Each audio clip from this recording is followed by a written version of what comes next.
Visakha steel plant ప్రైవేటీకరణను ఎట్టి పరిస్థితుల్లో అడ్డుకుంటామని మాటిచ్చిన కూటమి నేతలు ఇప్పుడు ఎక్కడికి పోయారని ప్రశ్నించారు వైసీపీ నేత బొత్స సత్యనారాయణ.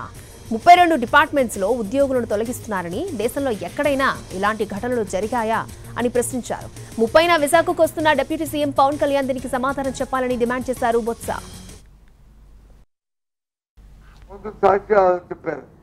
ఎట్టి పరిస్థితుల్లోనూ ప్రైవేటిజం జరగదు, మేము ఉన్నంత వరకు జరగదు కొంచెం సాక్షిగా చెప్పారు ఆ రోజు మా కళ్యాణమ్మ. మరి ఎందుకు పవర్ ప్లాంట్ నుంచి సర్వీసింగ్ ప్రైవేట్ వాళ్ళతో టెండర్ పిలిచి వారికి ఇవ్వడానికి ప్రయత్నం చేశారు. 32 డిపార్ట్మెంట్ ని మరి ప్రభుత్వ సంస్థలో ఉన్న చేస్తున్న అధికారుల్ని అక్కడ తీసి ఉద్యోగస్తులు తీసి అది ప్రైవేటిజంకి ఇచ్చి ప్రైవేట్ వాళ్ళతో ఆ కార్యక్రమం చేయిద్దామని చెప్పి ఎందుకు నిర్ణయం తీసుకున్నారు?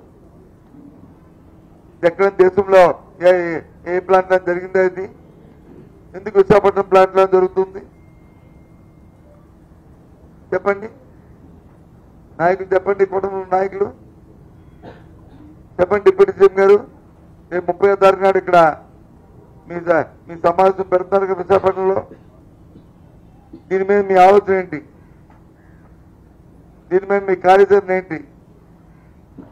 దీని మీద మీ పార్టీ తాలూకు ఉద్దేశం ఏంటి?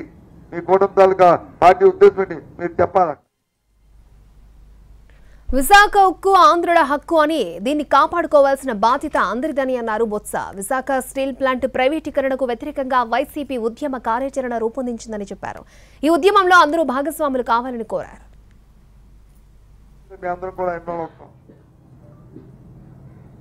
కావాల్సిన రాజకీయాలు కాదు,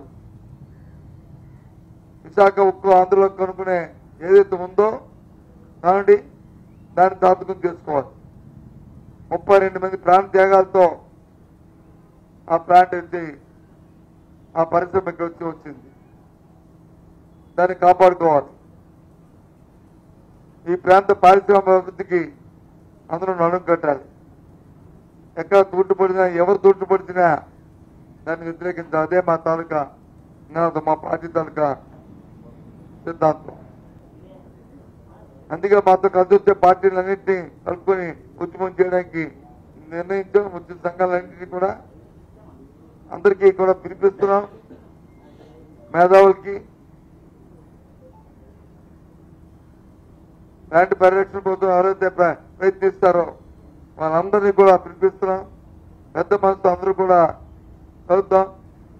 మాకేం బ్యాచాలా లేవు, ఇదేదో మేమే లీడ్ చేయాలనే ఆలోచన మాకు కాదు. ఎవరు చేసినా ముందుంటాం, ఎవరు చేసినా మీతో ఉంటాం.